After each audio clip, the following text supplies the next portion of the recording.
Hi everyone, I'm Kieran Madden, the editorial director of Rita. With me, of course, is Rita founder Ronan McMahon. Ronan, hey, how are you doing? Great to see you, Kieran.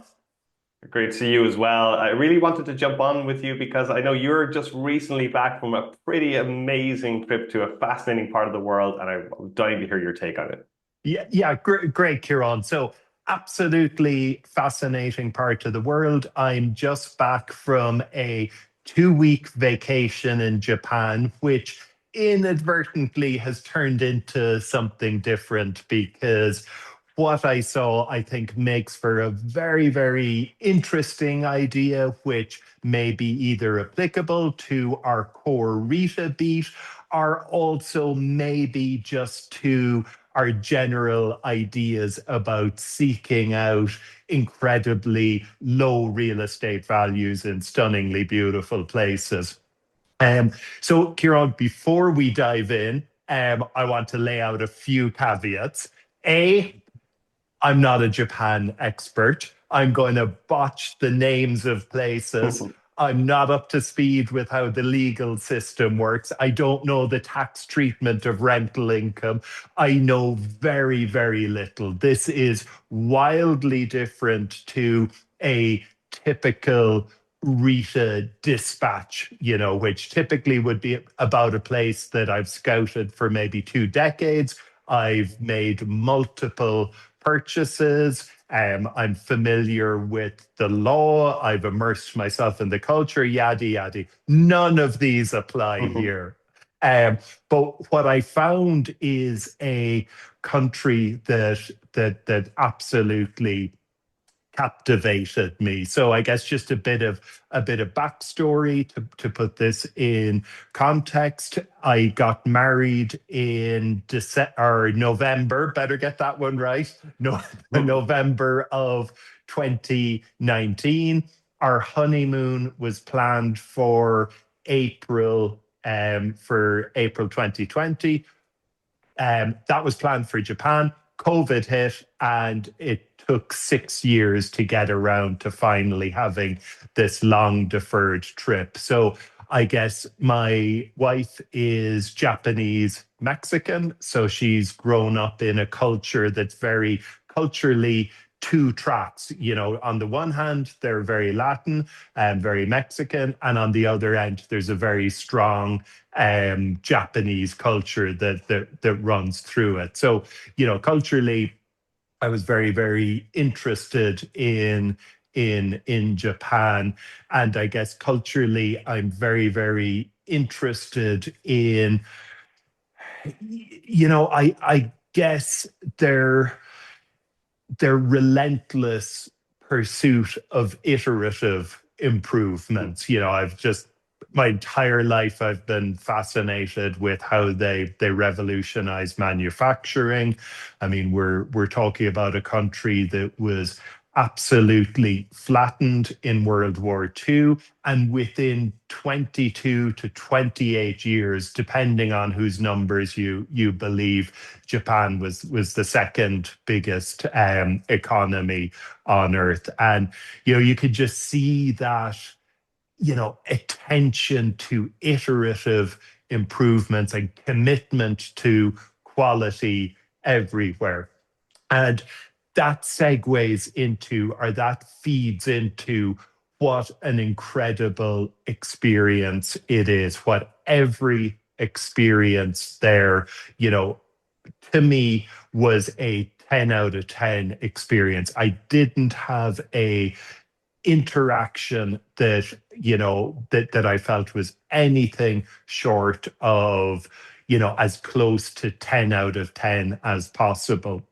And this is in a context where it's incredibly inexpensive. Now, Kieran, this blew my mind. I'd seen the charts. I knew about the weakness of the yen. I followed the trajectory of the economy. I followed their deflation story. I followed their, champagne corks popping when they hit the most modest amounts of inflation, and meantime the yen has been tanking. So over my lifetime, they've gone from one of the most expensive places on earth to Kieran. Literally, this is now one of the least expensive places you can travel and have top class experiences. So, I'm talking about $5 amazing lunches in places that I'm not seeking out because they're inexpensive, places where I'm walking as a tourist and stumble into.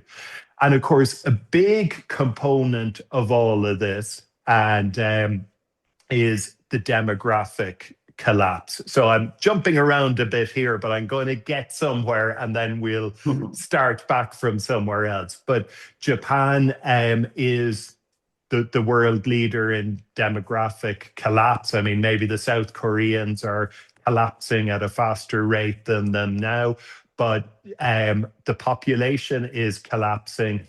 They have 10 million empty and abandoned homes.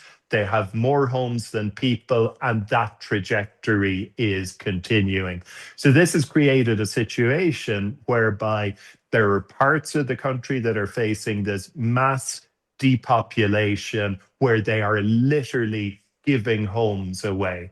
And, like your experience and my experience in Sicily, 95% of these places are places you just don't want to go because they're remote and they're not that pretty and they're facing depopulation.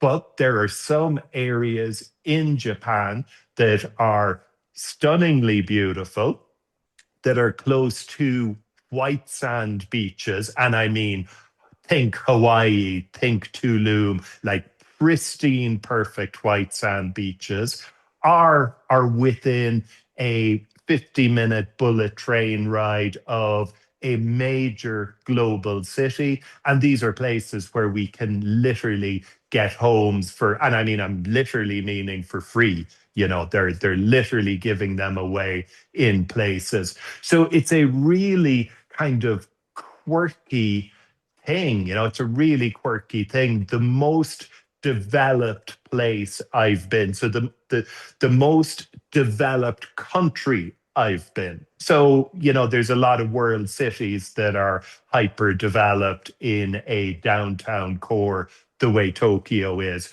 But this is a massively, totally, and completely developed country that's virtually crime free, where things work in a way that I never imagined possible.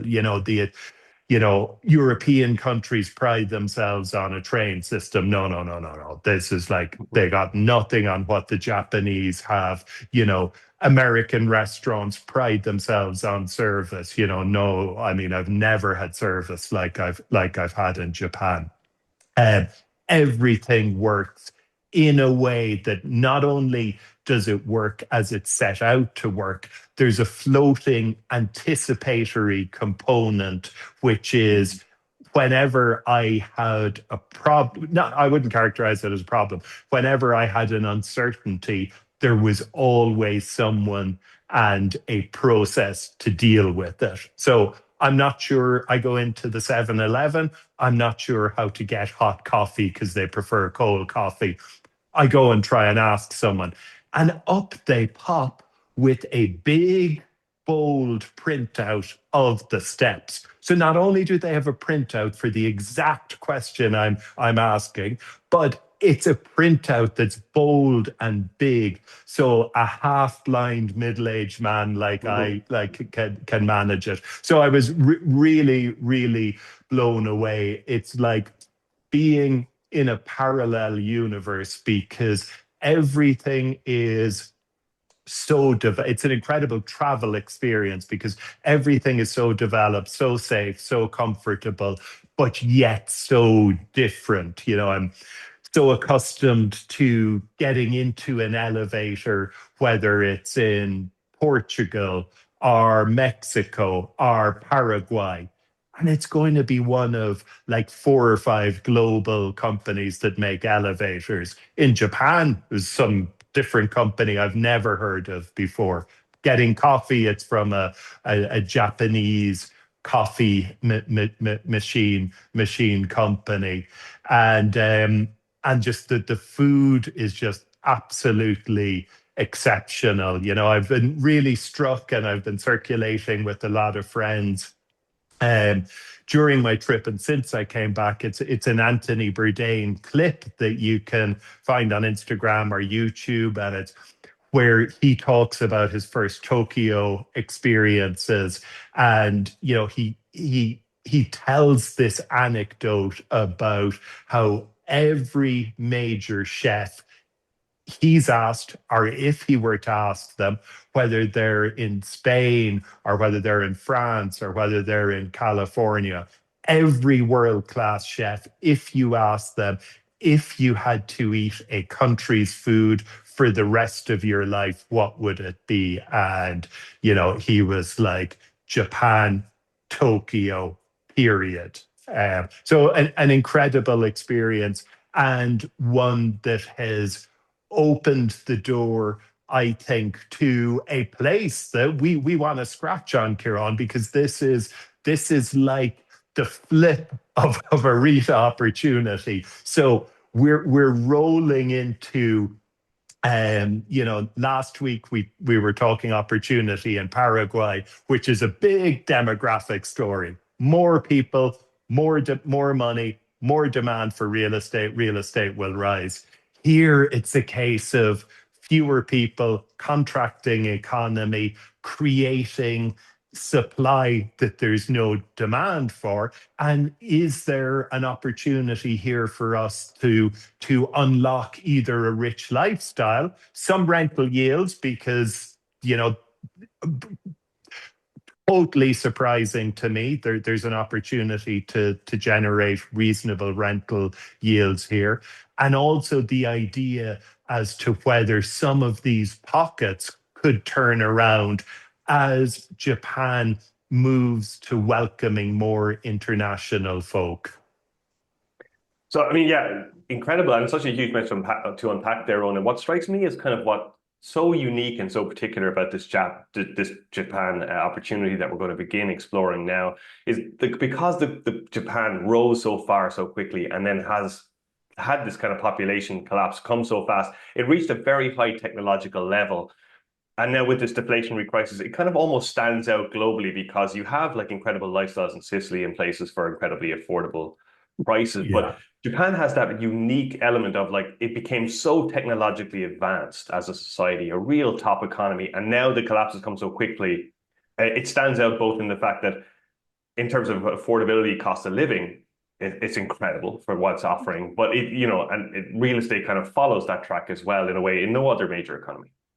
Yeah. So, the collapse. So just to kind of to bounce around a few things, because I feel, Kieran, we could sit here for literally days talking this through.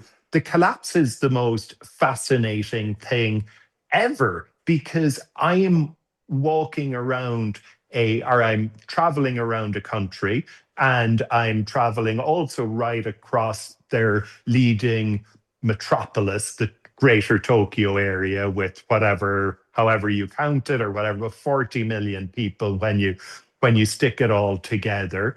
And when you think collapse, you think, oh my God, where's the bad part of town? Oh, I'm going to round this corner and I'm going to have a San Francisco type experience of antisocial behavior. Like, zip, nothing. I mean, it was noteworthy. There was, maybe in Tokyo over, maybe I saw, I don't know, maybe seven or eight homeless people. And, it's not that there was literally none, but it was so exceptional. And even some of the homeless encampments I saw, people had them organized in a very Japanese way. It was all neat and tidy. So the economy has collapsed, and demographically, they've essentially been in free fall, but it's been a very tapered thing, which is quite Mhm. extraordinary. I mean, I guess it speaks to how strong culturally, how strong the Japanese culture is, and so that's really interesting. As Tokyo blew me away because it just was. I expected Tokyo to be retro interesting. I thought I was going to jump right back to 80s and 90s technology and to see a city that peaked in 1987 and but Tokyo is not just a world city of the 80s and the 90s. It's a world city of the now. You can just see that there's continued innovation everywhere. Population wise, the greater Tokyo area is slightly declining, but it's generally holding its own. So in the main, the demographic free fall is outside of the major cities. But I still felt Tokyo was, in terms of cities, just at the absolute cutting edge of everything. Like again, just period. And that really, really surprised me. And another thing that really surprised me is you think culturally within Japanese culture, there's just so many things that I would have perceived that would have held back creativity. So, there's these levels of bureaucracy. It's how you talk to your boss. It's how you take direction from the head of your family. There's all these things, but like it just blows my mind the level of creativity, whether that's in product development, whether that's in clothes brands, whether that's in anime, whether that's in video games. It just confounded me. Like how could Japanese lead the creativity of video games from such a structure that looks to me like it would just hold creativity back.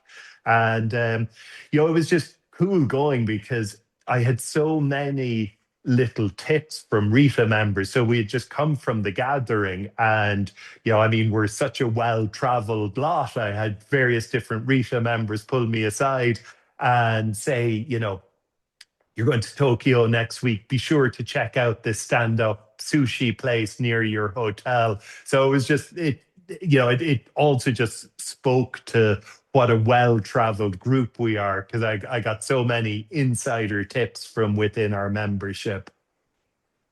Well, very much so, and I remember hearing some of those at the gathering myself. It's really fascinating. So this is really early. Like we're early in exploring this idea. We're in the Rita Rabbitory with Japan. Where kind of are we going to be looking at, Ronan? Where fascinates you? You mentioned. I know, like I mean, there are opportunities around Tokyo within the kind of wider commuter belt of Tokyo. There are opportunities to own very affordable properties. There are also other parts of the country you just mentioned, like places with stunning beaches where like real estate as well is insanely affordable. Yeah. So a few ideas. The in terms of where we're going to hone in on, dig on, and try and understand.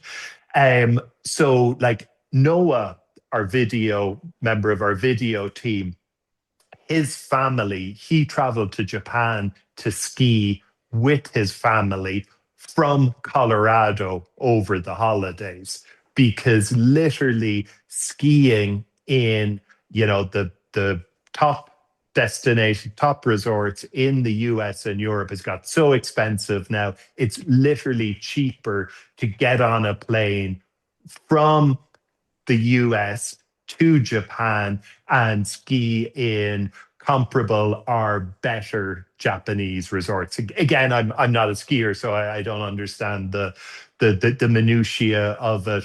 But Japan is very, very highly regarded as a ski destination. There are ski locations, where you literally have ski resorts that are going bankrupt. So not only can you buy a ski chalet for nothing or near nothing, but you can go right up to ski resorts that are being given away or being sold in return for dealing with some very, very modest liabilities.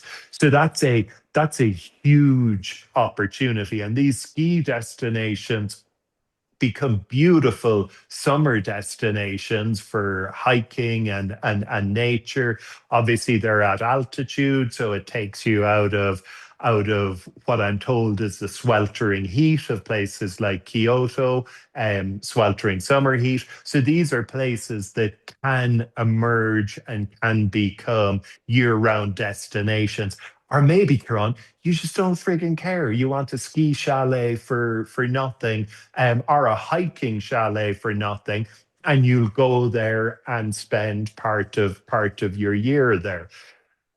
Another thing that I found fascinating about how much I liked about Japan is that people will rightly say, well, Ronan, you love Japan, you spend a chunk of your year in Latin America, maybe you should choose, because almost everything I loved about Japan is like the opposite of Latin America. I loved the quiet. You just go into a subway and it's just zen quiet. You're in an elevator and it's zen quiet. There's total respect of personal space. Everyone's in the right place. There's no chaos. There's no people jumping all over you. There's none of this people talking like with their hands. Um, and I loved that. But I also love being in Mexico where that happens. So it's almost like I can go to Japan to detox from that before going to Ireland, which is somewhere in between. And this kind of speaks to this idea of, the richness of living a varied life, of cherry picking the best of each culture.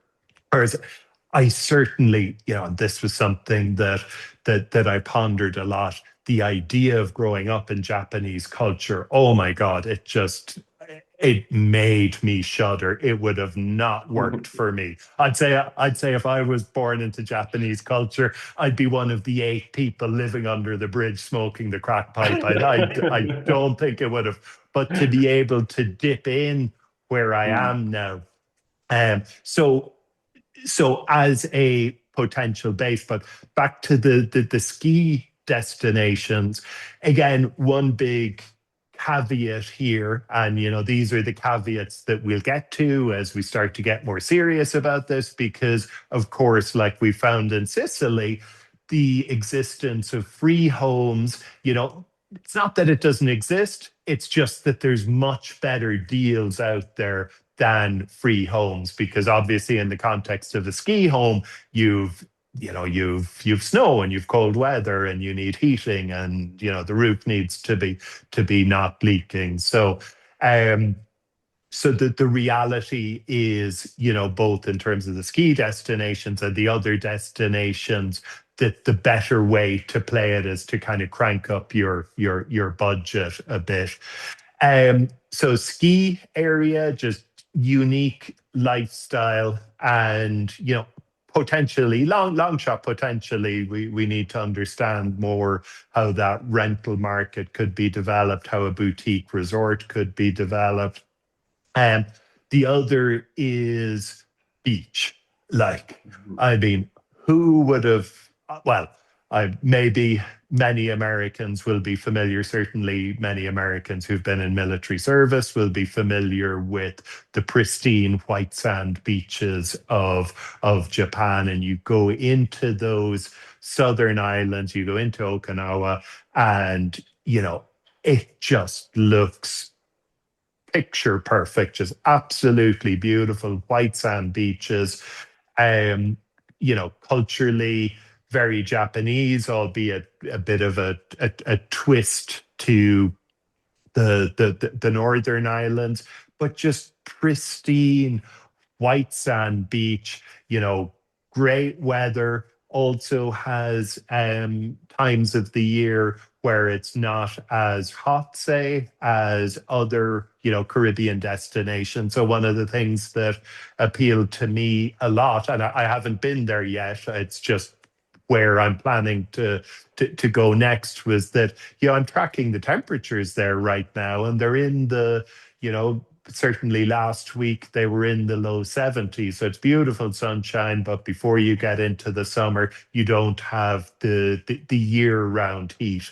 So white sand beaches, looks like Hawaii in parts, looks like Tulum in other parts, without the crowds and with incredibly low real estate values. Um, then the third idea, which I'm just scratching on, um, I don't know whether I'm excited about it, but it's interesting. And that's that you can buy homes in, let's call it the greater Tokyo metropolis. So you can buy homes maybe in a place that's, let's say, 50 minutes by train from Tokyo. Maybe it's 30, 40 minutes from Yokohama. Maybe it's 25, 30 minutes from the beaches and the coast. This is another thing that blew my mind. We went on a day trip to a town to look at temples. The next thing, I'm looking into the sea and I'm saying to our guide, "What's going on there?" And he said, "Oh, that's the surfers. It was a big beach and surf town." So all these things, I felt like there were all these little revelations. But numbers I've seen and some research I've done indicate that you could gross 12% rental yields buying a house in need of a bit of work, buying one of these like abandoned, quasi-abandoned homes. Maybe you're buying it for $50,000, $60,000. Maybe you're putting $10,000 or $20,000 into it to tidy it up, and then renting it for maybe 800, the equivalent of $800 per month. So, it's solid yields. I need to understand how the tax is treated. Um, you know, and I think if you go where I go next with this idea is to try and identify areas. And, with this, I mean the investment and rental ideas, pockets where there could be, let's say, demographic turnaround.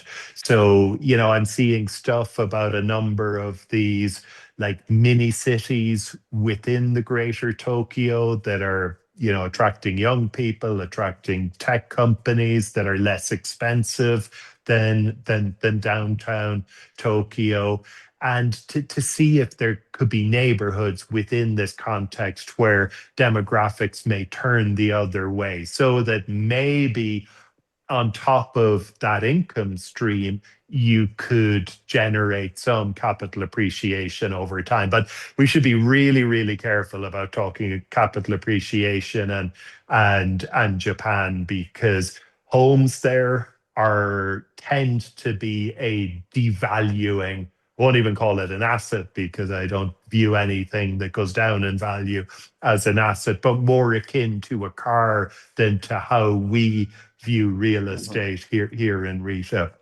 And then, but you do have, like, again, make no bones about this. I mean, Tokyo has a real estate market of $5, $8 million condos, but again, these are condos that if they were in New York would be, would be a multiple of that. But just to be very, very clear, it's not like this is a failed economy. It's that with the demographic decline, just people have withdrawn from certain areas and they've concentrated in others. Well, it's absolutely fascinating. And having spent a lot of time myself living in that region, but not so much in Japan. I was in Taiwan for a long time. I know how highly the Taiwanese rate Okinawa. I know how, like, you can get a cruise from Taipei to, or near Taipei to Okinawa in a few days, and it looks absolutely incredible. I have lots of Taiwanese friends who rave about it. So I'm really, really excited to see what we uncover there as we kind of begin to tap into this opportunity. We mentioned at the beginning, Ronan, like we're kind of inside the retail laboratory here. We're looking at kind of new ideas, new destinations. What fascinates me about as well about this, as you said, is kind of almost like the lifestyle arbitrage you can play with this and with places like Sicily. It's so fascinating to have this kind of incredible lifestyle opportunity where you're in a kind of an economy that's experiencing deflation, where you can get an incredible lifestyle for so such an affordable amount of money while playing the demographic explosions elsewhere. Like it kind of feels like a kind of particular moment and a particularly interesting opportunity at this moment. Yeah, and that's it. Like a total arbitrage play. Like, I mean, we have RETA members who spend 50 grand on a retirement cruise, and good luck to them. But for 50 grand here, you could buy your ski home and spend 3 months of every year, or 2 months, or 2 weeks, whatever you want, for the rest of your life using it, cover your airfare, and then leave your ski chalet to your heirs or to your neighbor. Who cares? It's just fascinating. It's also just such a powerful emotion, um, for me, and I think for a lot of us RETA members, to look at a bill and say, "Oh my God, did it really cost that much?" Like, we were in line, myself and my wife Sayuri, to get a train. And I just said to her, like, and I mean, I'm very, very careful about getting value. And we spend a lot of time in societies that push for the upsell and this thing. And it's like, just get the most expensive seat. It's fine. Like, everything is modestly priced.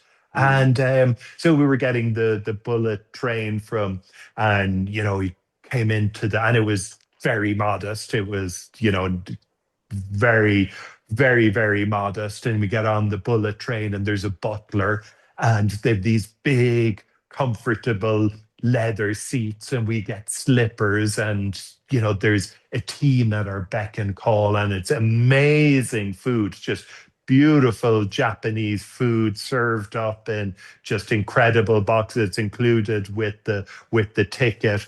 And the reality is, you go to other places where we compete with a whole load of rich people, and that sort of stuff gets bid up to just huge prices.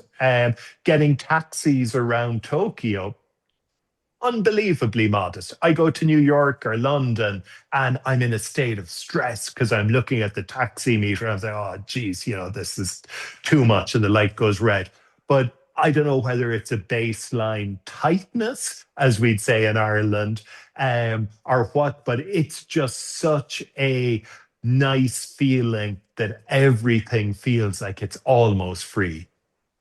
Yeah, it's incredible. Like those East Asian economies where like deflation has been so tightly controlled. I see it with my own family, like my wife is Taiwanese. We go back to Taiwan. I was just in Dublin where, I've seen coffees priced for $5, $6 for like a small flat white. And I go back to Taipei and I see with family, like, and their coffee has gone from 150 to 160 over the last 5 years. And they're horrified by the inflation in their economy. And it's like a different level of kind of lifestyle inflation over there in that part of the world. And it's very unique now in this experience. Ronan, just to kind of wrap up our conversation today on this idea, we're in the laboratory. Like, this is going to be a place that we're going to be featuring. We're going to be looking at scouting trips in Japan. You're going to be investigating markets there. Just for kind of where else kind of is on your radar in this context now in the laboratory? Where else are you looking at coming up in the next few months? Yeah, absolutely. So my first big takeaway, Kieran, is you need to send me away on vacation more often, because I think the last time I actually took a vacation was about 10 years ago, and that was to Italy, and that turned out to be one of our most exciting Yep. discoveries too. So, like, I firmly believe that that you and the rest of the team should send me more regularly on vacation. So other areas that we're developing. I mean, obviously Paraguay is coming very much onto the radar. Paraguay has everything that the world needs for now. It's got a young population, it's got energy, it's got water, just powerful demographics. Like it's a platform, low taxes, welcoming mobile people and industries. It's just like Dublin of the 90s, Panama of the 2000s. And I think that's going to be a very, very exciting opportunity for us, not just in the coming weeks, but in the coming years. Because, like, I mean, ultimately, Kieran, that's what we do here. We develop these big ideas and big opportunities over extended periods of time. And that whole part of the world is growing increasingly interesting. We have a very interesting opportunity unfolding in Buenos Aires, Argentina. You're going to see a lot of that coming down the track in the coming months. And of course, Uruguay has been a kind of a core pillar of our beat for a number of years, and we've got very, very exciting things in the works there.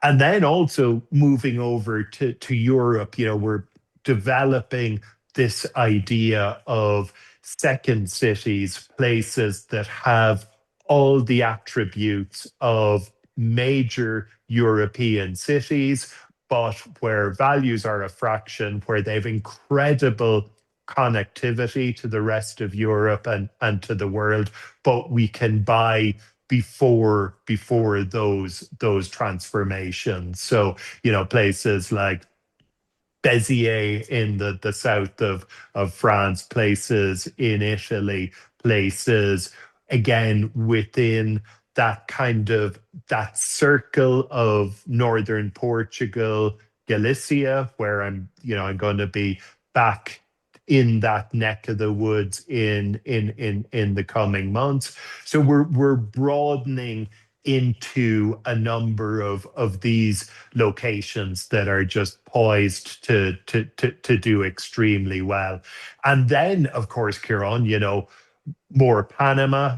Just Panama is a juggernaut. The deals we've had the opportunity to buy into a true world-class global hub city. We've got more beachfront in Costa Rica coming down the track again, further developing that idea of improved where improved accessibility meets high demand, beautiful destination with scarcity, values pop. So again, like the opposite of Japan, we're looking at places where more people are going to come and where real estate is scarce. In Japan, we may have an opportunity that's created by demand, low demand and real estate tanking. Cap Cana, very excited about a deal in the works there, and also Cabo, which came out top of our index last year. So the pipeline is extremely robust, not just in this distinction between the laboratory, which we're all incredibly excited about. The laboratory is where we cook the ideas, where we take a situation like Isla Margarita in Venezuela, and where we bring you guys behind the curtain of assessing its potential to those cooked destinations like Panama, like Cabo, like Lagos in Portugal. So we're at a very, very exciting moment. Absolutely. Really incredible. I'm going to be boots on the ground in Costa Rica very soon. I'm so excited to get back there on the Pacific coast. Really, really excited by the opportunities we have coming up there. You'll be hearing from me there. Obviously, also planning to go to Sicily soon. So really, really, we have so much exciting stuff in the works, guys. Like if really hope you stay tuned for Japan, for Costa Rica, for Sicily, for Panama, for Spain, for everything we have in the works. Ron, anything I missed there? Anything you'd like to add before we sign off today? No, I mean, it's just fascinating to me that Japan, of all places, is maybe our hottest Asia idea. Right. I remember, okay, I remember distinctly as a kid, as a 15-year-old boy, caddying in my local golf club, and this group of Japanese arrived to play. And the rumor went out like crazy that the Japanese were going to buy the golf course and every member was going to get £1 million Irish pounds, which it was at the time. So a Japanese person arrives at a golf course in Ireland. Shit, pardon my French, but shit just went crazy because they were so rich. They were so in the midst of a bubble economy where a golf membership in Tokyo cost $3 million, where those memberships were traded on a special exchange for golf memberships. And they had such a bubble, they had so much capital that they were just trying to put into random stuff. It's just bizarre that that this is where we are now and this is the opportunity. And another random anecdote, which again, I say this in a very loose way, but there was a time when, according to someone's calculation, so very loose, but let's consider this pub talk, all the real estate in California, out of all the real estate in California, all the land, all the houses, all the warehouses, all the data centers, that was worth less than the Imperial Palace in Tokyo. Such was the bubble in land values that the garden add up the land value of the garden surrounding and the land surrounding the Imperial Palace. So it's just fascinating. I mean, my biggest takeaway, Kieran, would be first, you know, if you're here, you're of the Rita mindset. If you're of the Rita mindset and you love travel and you love opportunity and you're just fascinated by how the world works, just go to Japan. Just go. Don't worry. If you're like me, I was worried I'd be too tall for the beds, that I wouldn't be able to understand anything or everything would be too complicated. Simplest place, pretty about as easy as it gets to navigate. And then I guess just stay tuned. We'll develop this, and I'd love to hear from fellow members who have a keen interest in Japan, and in particular if they've bought real estate there. Yeah, absolutely. If you have a story to share, if you own in Japan, if you spent time there, if you have a recommendation for a destination we should look at, please do share it with us. I'll put the link to email us below this video. For that, Ronan, I'll say thanks so much for sharing your experiences in Japan, and I look forward to speaking to you again soon. Great stuff. See ya.